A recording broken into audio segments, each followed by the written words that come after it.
What if we reduce it to So did we just... argue that it's okay or not okay to make jokes about white people? What was the verdict on that? Oh, once it got really serious, like even like now, like it's still bad that I do it. Like if Vivian comes to me and is like, "Yo, I find offense to this. Please stop." I will stop doing it. Like right now, she's told me she finds it boring, which not inherently offensive, but like I'll tone it down a little bit. Yeah, I think just come up with different jokes, dude. Just come up I think with different jokes. I think where the conversation now is it okay to make a joke about somebody's like nationality, because it might function in a very similar way to a joke about someone's race. Yeah. So I think on a fundamental level, it's really difficult to avoid doing this, making fun of people's race, ethnicity, or nationality, because they're always going to be tied to characteristics that aren't intrinsic, but are sort of like extrinsically associated. So we see this all the time with dog whistling racism against black people here in the States, right? Like people who wear their pants down around their ankles or whatever, like that's a big like talking point, you know? Now, obviously there's no gene for that, but we know when people talk about those types, they're usually signaling at black people. So does that mean you can't make fun of people who wear their pants down really low? Because I personally think it's kind of a dumb fashion thing. I mean, racialized or not. But if I were to like go around saying, yeah, this is dumb, wearing your pants down around your ankles, even though I think that fundamentally I have a right to do that, there's nothing like inherently wrong with it. It's kind of tied to a lot of really weird cultural stigma at the moment. So I think you just have to reflect on what the discourse is at the time and use that to inform what acceptable types of commentary or jokes are. And that's always going to change with time, right? Like you were just talking about the like blank culture eats dogs thing. I think the reason why that's considered offensive is because it plays heavily into the idea that I think it's like Southeast Asian people being amoral, like robotic monstrous like types. a hive bug people or something. Yeah, like in the 19th century, it was like, well, the fearsome Orient, full of intelligent but utterly amoral people, or some shit like that. So we like, we really played up like oh yeah, they eat dogs, they don't even care for man's best friend. But if we lived in a world without that context, maybe it would be like totally innocuous, like with regards to the Brit thing. I guess I mean, I don't care about like the making Brit jokes, I guess, apart from the fact that I do agree some people are deeply unfunny about it, myself included. With like the white stuff, I make jokes about white people, but like, man, sometimes when people make jokes about white people, I don't think they're jokes. I just think they're getting away with the fact that people assume they're jokes, like there are people who, because like the white genocide memes can be funny because it's not happening, so you can make fun of it and sort of feign seriousness, but there are people who will make jokes about that, and the punchline to those jokes is that they hate white people, and that's always kind of weird. So I think we just have to be introspective about why we're saying what we're saying and how does it contribute to the discourse at the time. So That's I have if you make enough of these jokes, right? You've got to recognize that if you create a culture where these jokes are like implying that people of X nationality are bad simply because they are of X nationality, right? You have new people coming into that environment, into that community all the time, right? And not all of them are gonna like be joking to the same fucking degree. You see this happen all the time. Yeah, I'm talking about the Brits right now. Okay, so like. I can't really get behind it. Look, if it makes you feel any better, I'm trying to incorporate more casual anti-Slavic racism into my language. That's to diversify fucking a little bit. dreadful. I mean, so again, like culturally, yeah. But so like, culturally, these jokes can be like harmful in different ways as well. We also have to recognize that we live in a very connected global community, and so making jokes about Slavic people in the United States might not seem like that much of a problem because there isn't like a lot of overt racism against Slavic people. I don't know if there is in the United States or not, but I'm just assuming. You can make like anti-racist jokes there, right? I mean, with any group, like the anti-Brit stuff isn't like racist against Anglo people. It's not usually about inherent genetic inferiority. If anything, I think it's a bit of a pushback on the fact that for decades, people with British accents have been considered like super attractive here in the States. What? Here in the States, like for the longest time, like British accents have been considered like super suave and attractive, Yeah, so I know. Right, that's because we are. Yeah. Right, right. Like, that's just a statement of fact. Like, A what's the well-deserved problem? blowback that. I mean, like, people make fun of Americans all around the world, right? We kind of deserve it. You guys kind of deserve it. You've had a few Joker moments yourself. But I don't think it, like, reinforces any stigma against inherent characteristics to make, like, oh, yeah, Britbonger, yeah, love me chips, love me queen, simple as. Like, I don't know if it really goes beyond the sort of playful banter nationalism that's, if anything, at least on a lot of lefty communities online, I feel like kind of like a playful facsimile of actual nationalism in a way that's meant to satirize the whole thing, really. I don't think I've ever been in a panel with oh fuck, what's his name? Why can't I remember it now? French dude who does all the editing for like Dylan Burns and stuff. It's really annoying. Mr. Geek? Mr. Geek. Yeah. Sorry. I love Mr. Geek. I just haven't spoken to him for a while, and my brain is made of cottage cheese apparently.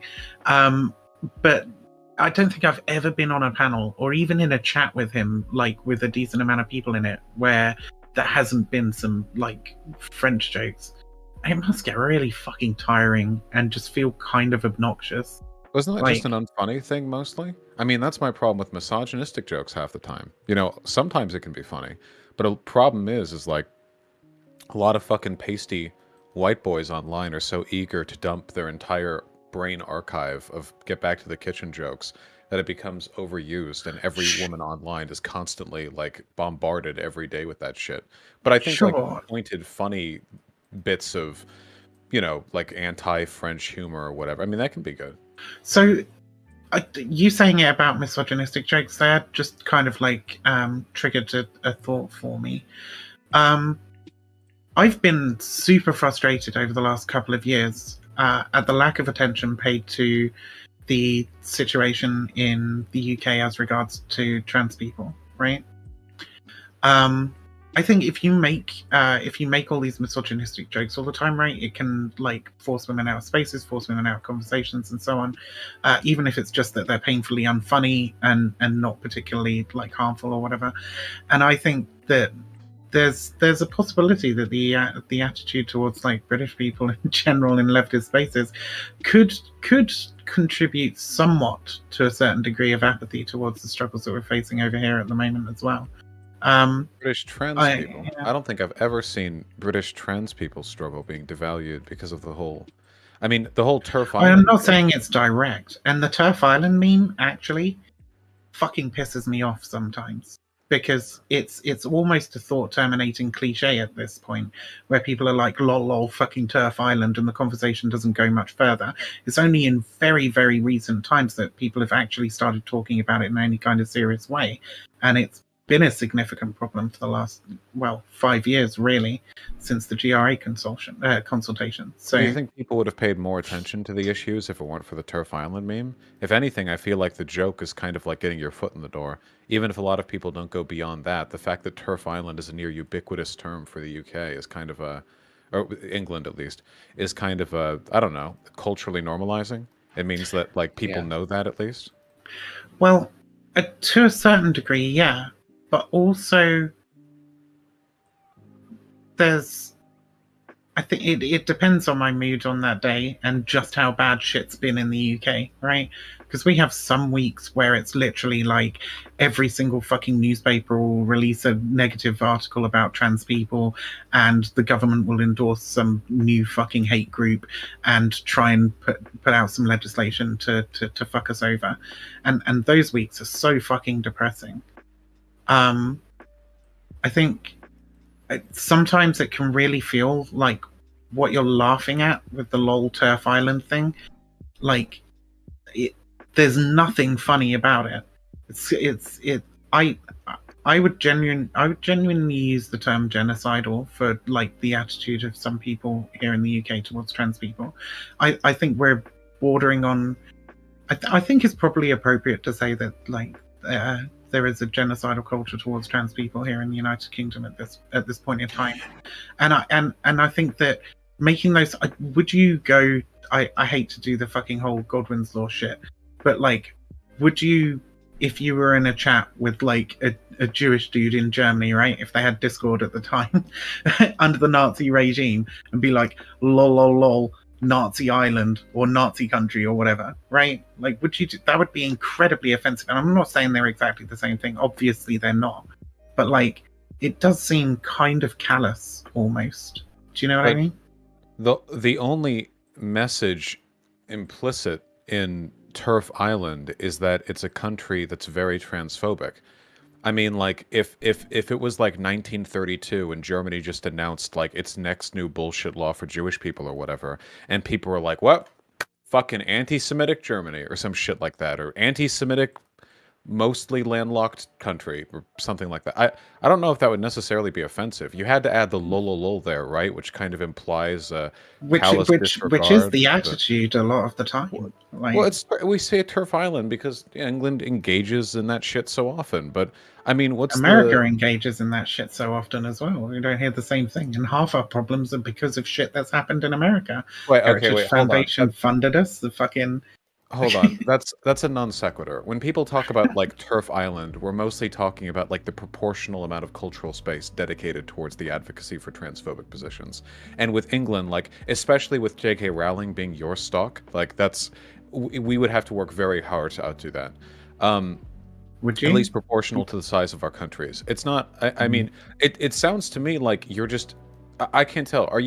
Do you feel like it's just blasé to say Turf Island, even though the only message there is that the transphobia is there? Or do you think that America should be called Turf Nation? Like, do you want the title shared? I guess I just don't know where the harm is. Like I said, I think when that's as far as the conversation goes, it feels kind of dismissive almost.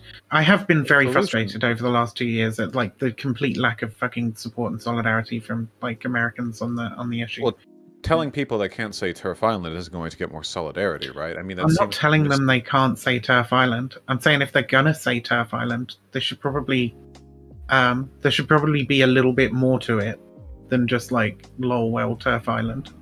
Like, it kind of feels like every time I've seen people say Turf Island, it's usually in the context of, you know, degrading England or whatever for their transphobia. I mean, like, whenever I see it used, it's like in a tweet thread of describing how this new thing that's happening is really bad for trans people.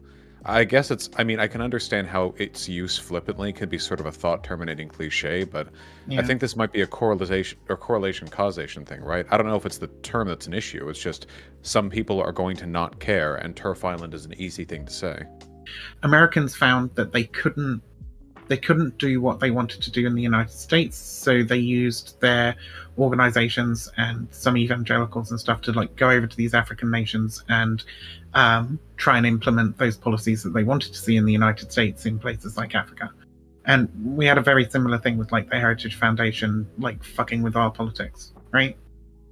And American evangelicals, and you've got people like Posey Parker, Lily Cade, who wrote that fucking manifesto. She's a Yankoid. Like, the connections are there. It's just that they weren't able to enact stuff to the same degree. I just don't know what this has to do until with, more like, recently. The comments we make online. Like, yeah, we're America. We do everything. We are everything. But like, I don't know. We can say America's transphobic more, I guess. I don't know how this pulls back to like I don't even think the Turf Island stuff is really an example of like mocking a person's nationality. If people are genuinely discriminating against you because you're British, rather than just like joking around and whatever, then I'd say we'd already kind of crossed the Rubicon from just a joke into actual fucking discrimination, right? And then it does kind of become a little bit of a problem. I think it's funny when we make fun of countries like Italy, for example. That's a good one. Yeah, also, like Italian to like third generation Italian immigrant. Italy's a good you've one. You've probably got spaghetti sauce for blood. Like, on with it. Greece is a good one. The entire Balkan region is great. One thing that I find really funny about them is they have a whole different kind of racism. All the Balkan countries, they're all like racist, but against each other and in wacky ways that Americans don't understand. You know, it's always really funny. Them and against Roma people and against like anyone with like brown skin. Like, yeah, it's just like imagine being in like Turkey, you know, or like Serbia or something, and being an ethno-nationalist, and there are a lot of them there. Like, who are you Turkey, fooling? big time. You're all in the Slavic regions. What are you doing? It's like being in a trash heap and declaring like a feudal blood sports like land grab fest with you and all your neighbors, and you're right next to a technologically advanced supernation. Like, what do you? I think what's why are you really, declaring really, racism off? I think what's really fucking strange is that, like, in Russia, there is an incredibly, like, high level of, like, Islamophobia and racism against people with, like, darker skin, right? But Russia and Turkey on the world stage, they will team up to commit war crimes in fucking Karabakh, right? Also, Russia sucks. It's like a shit country. It was looted by oligarchs in the 90s and has been left to rot. Everything there is shit. I've had friends in Russia. It's shit. It's objectively worse than European countries in almost every imaginable cultural, social, and civic, economic, like by every metric you can think of. They just let you say more slurs at gay people, like, and you can beat your wife there, I guess. That's like I wouldn't want to live there. That's for sure. As like, imagine being there and being proud. God damn, at least Americans have our military budget. If that's something you really give a shit about, you can take that one all the way to the park. But fucking Russia, this is one of the reasons why I like making fun of countries a little bit. There's so much funny, real nationalism out there that you can satirize, by poking fun at the whole system by which people feign superiority. But that's what I was saying about like cultural context earlier, right? Like, is that in the United States, it might not be such a problem, but in the United Kingdom, making fun of people for being Slavic, like, that would be a significant problem because we do have a significant history of discriminating against people for being from Poland or from make fun of Slavic anywhere in nationalists, Eastern Europe. right? Yeah. Like, that's the big joke. It's like all the Slavic nations want to fight each other, or whatever. I think you can do that without being problematic. If the message of the joke is your silly regional infighting is petty and futile, I don't feel like that's necessarily an issue. Yeah, that shit's fine. But like, usually these jokes about people's nationality are like leveled at people on a personal level, right? Like, just making general jokes about like how racist Russia is. That's not as bad as like making a joke about somebody who's like right in front of you for being Russian. Oh, sure, but like, if they were like proud of being Russian, if they were like the number one, just imagine that was a Russian accent. Okay, I'm not doing the work today. I think you'd make fun of them for that. Or like that petty bent, like infighting or whatever, you know? Like, I feel like people are naturally kind of tribalistic, and there are good and bad ways to let it out, and like fake nationalism's an okay way. Like with the Italy shit, or like America. Everyone shit talks America, right? You've shit talked America. I've shit talked America. And it's fun, you know? Even if you're not bigoted against Americans necessarily, you can have a stereotype of like a power scooter riding, American flag wearing, AR-15 carrying on a power scooter. Walmart. Yeah, like that's like How the many of those do you Walmart see? American, right?